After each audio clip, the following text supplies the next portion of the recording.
Welcome students in your Hindi class. आप सभी ने अपना 8th चैप्टर पढ़ा था, शाम एक किसान। तो ये चैप्टर में ये कविता थी एक, शाम एक किसान, जो कि किसने लिखी थी? सर्वेश्वर दयाल सक्सेना जी ने। और इस कविता में सर्वेश्वर दयाल सक्सेना जी ने किसका चित्रण किया है? शाम का चित्रण किया है। शाम के प्राकृतिक दृश्य को एक किसान की जीवन शैली से के माध्यम से चित्रित किया है कि इन दोनों में कितनी समानताएं हैं।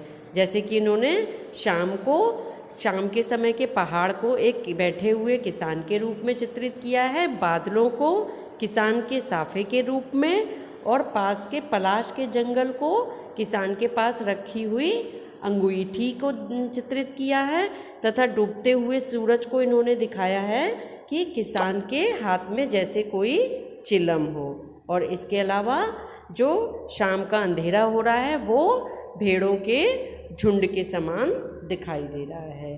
तो चलिए आज इसके क्वेश्चन आंसर से स्टार्ट करते हैं। ओके, चलिए।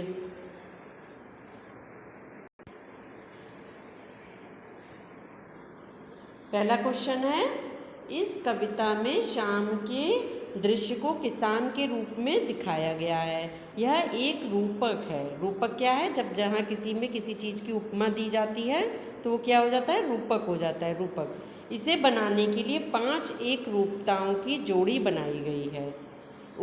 इन्हें क्या कहते हैं? उपमा कहते हैं। जब किसी से हम तुलना करते हैं, किसी के समान कोई चीज़ दिखाई देती है तो हम उसको क्या कहते हैं? इस चीज़ की उपमा दे रहे हैं। पहली एक रूपता आकाश और साफे में दिखाते हुए कविता में आकाश का साफा वाक्यांश आया है। कहा है ना, आकाश का साफा बांधकर। तो आकाश का साफा, किसान यानी साफा बांधे हुए है, आकाश को साफा बना दिया है। तो ये उपमा दी है, एक रूपता आ गई दोनों में। इसी तरह तीसरी एक रूपता नदी और चादर में दिखाई गई है। इसी तरह से एक और एक रूपता दिखाई है ना कि जो नदी बह रही है पहाड़ के पास, वो इसके समान है जैसे कि किसान के घुटनों पर चादर हो। तो ये भी एक रूपता हो गई, मानो नदी कैसी हो? चादर सी हो। अब आप दूसरी, चौथी और 5वीं एक रूपताओं को खोजकर लिखिए। तो पहली के आकाश का साफा हो गई, दूसरी नदी चादर सी, दूसरी, चौथी और 5वीं एक रूपताओं को आपको लिखना है। चलिए, इसका आंसर क्या है? कविता में एक रूपता बनाने वाली उपमाएं क्या क्या हैं? जैसे कि आप सारी उपमाएं लिखेंगे, जरूरी नहीं है कि दूसरी, चौथी, 5वीं लिखनी है आपको। क्या क्या एक रूपता दी गई हैं वो सभी आपको 5 लिखनी है। जैसे कि सूरज को क्या एक रूपता दी गई है? चिलम। सूरज सा चिलम कहा गया है ना। दूसरा, पहाड़ को किसकी एक रूपता? किसान। पहाड़ और किसान को एक रूप में माना गया है। इसी तरह से आकाश और साफा को एक रूप में माना गया है कि जो पहाड़ के ऊपर आकाश है वो किसके समान है? जैसे कि किसान के सिर पर साफा हो। इसी तरह अंधकार भेड़ों का गल्ला। अंधकार को किसकी तरह से माना गया है? जैसे कि भेड़ों का झुंड हो। जैसे भेड़ों का झुंड होता है जब पास पास में होता है, तो अंधकार भी इसी तरीके से दिखाई दे रहा है, जो कि कोई झुंड सा लगा हुआ हो बादलों का। पलाश का जंगल, अंगीठी। पलाश के जैसे लाल लाल फूल होते हैं छोटे छोटे, उसका जंगल किस प्रकार से लग रहा है? जैसे कि कोई अंगीठी सुलग रही हो। जैसे अंगीठी में कोयले या गुठली धीरे धीरे सुलग के लाल लाल हो रहे होते हैं, इसी प्रकार से पलाश का जंगल भी प्रतीत हो रहा है। तो ये सभी उपमाएं दी गई हैं, एक रूपता की जोड़ियां हैं कि एक ही रूप माना गया है दोनों का। ठीक, चलिए दूसरा क्वेश्चन है कि शाम का दृश्य अपने घर की छत या खिड़की से देखकर बताइए। शाम होती है तो आप अपने घर की खिड़की या छत से जब शाम का दृश्य देखते हैं तो कैसा दिखाई देता है? शाम कब से शुरू हुई, तब से लेकर सूरज डूबने में कितना समय लगा? जब शाम शुरू होती है उसके बाद से सूरज डूबने तक में कितना समय लगता है? इस बीच आसमान में क्या क्या परिवर्तन आए? इस समय आसमान में क्या क्या परिवर्तन आते हैं, ये सभी बातें आपको बतानी है। तो जैसे पहले शाम कब से शुरू हुई? तो शाम 6 बजे से शुरू हुई, परंतु ऐसा कब है? गर्मियों के दिनों में। गर्मियों के दिनों में शाम 6 बजे से शुरू हुई, बल्कि जाड़े के दिनों में शाम 5 बजे से ही शुरू हो जाती है। तो शाम वैसे जनरली कितने बजे शुरू होती है? 6 बजे से शुरू होती है। और तब से लेकर सूरज डूबने में कितना समय लगता है? 1 घंटे का, 1 या 1.5 घंटे का समय लगभग लगता है सूरज डूबने में। इस बीच आसमान में क्या क्या परिवर्तन होते हैं आप छत पर जाकर अगर देखेंगे तो इस बीच बहुत ही खूबसूरत दृश्य आसमान में दिखाई देता है। आसमान कैसा हो जाता है? लाल हो जाता है और धीरे धीरे आसमान का रंग पीला हो गया। फिर सूरज डूब गया और अंधेरा छा गया। सूरज का रंग भी कैसा हो जाता है? सूरज लाल रंग का हो जाता है जब डूबने वाला होता है तो, और उसके आसपास का आसमान भी पूरा लाल लाल प्रतीत होता है। और धीरे धीरे ये लालामी पीले में बदलती जाती है और सूरज डूब जाता है और अंधेरा छा जाता है।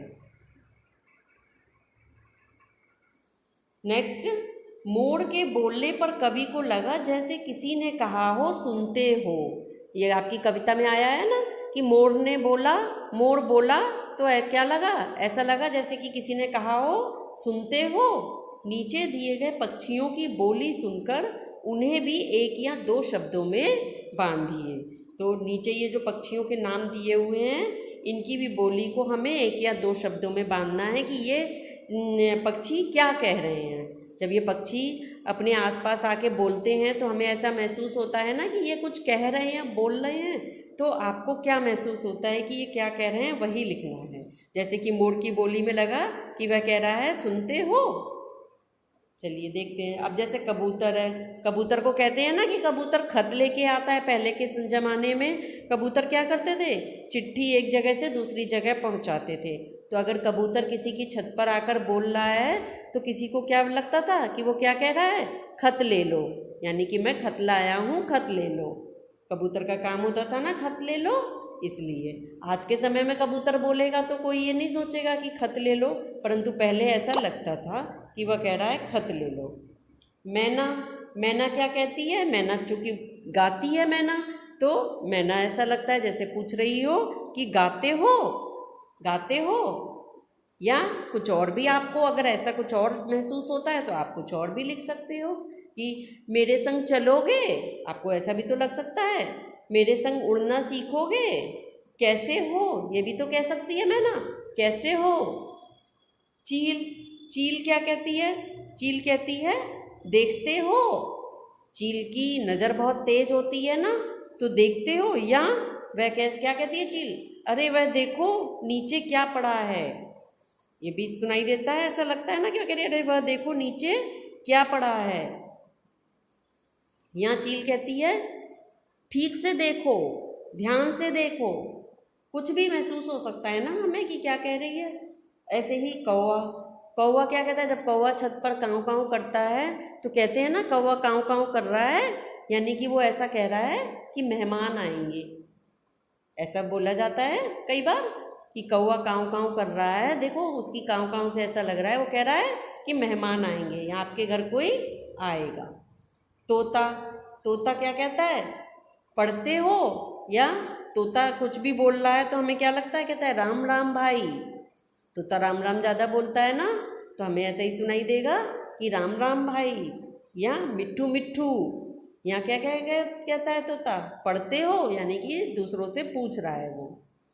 हंस, हंस क्या कहता है? हंस हमेशा बहुत ही शांत जीव है और स्वच्छ भी रहता है। तो हंस अगर कुछ बोल रहा है तो हमें कैसा लगेगा कि हंस क्या कह रहा है? शांत और स्वच्छ रहो, कि मेरी तरह शांत और स्वच्छ रहो। तो ये एक इमेजिनेशन है कि जब कोई पक्षी बोल रहा है तो हमें क्या महसूस होता है कि वह क्या कहना चाह रहा है। ठीक, आगे चलिए आगे बढ़ते हैं। नेक्स्ट क्या है कि इस कविता को चित्रित करने के लिए किन किन रंगों का प्रयोग करना होगा। यह जो शाम के समय के प्राकृतिक दृश्य की कविता है, अगर इसे आप चित्रित करना चाहेंगे तो आपको किन किन रंगों का प्रयोग करना होगा। अब आप सभी को यह एक एक्टिविटी भी करनी है कि आपको शाम के समय का एक चित्र बनाना है, ठीक है। और उसमें ये सभी रंगों को भरना है। जैसे किन रंगों की आपको ज़रूरत पड़ेगी? आपको शाम के समय के बादल दिखाने हैं तो उसके लिए आपको पीला सुनहरा कलर भरना होगा। कहीं कहीं सफ़ेद बादल होते हैं और सूरज किस रंग का होगा? लाल रंग का होगा।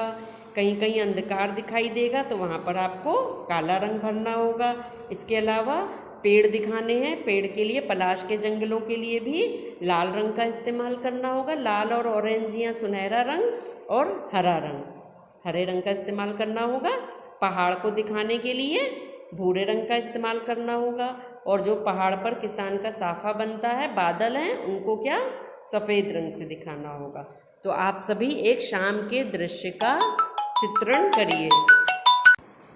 तो आप सभी एक शाम के दृश्य का चित्रण करिए, कलर भरिए और उसे हमें दिखाना है आपको। ठीक है।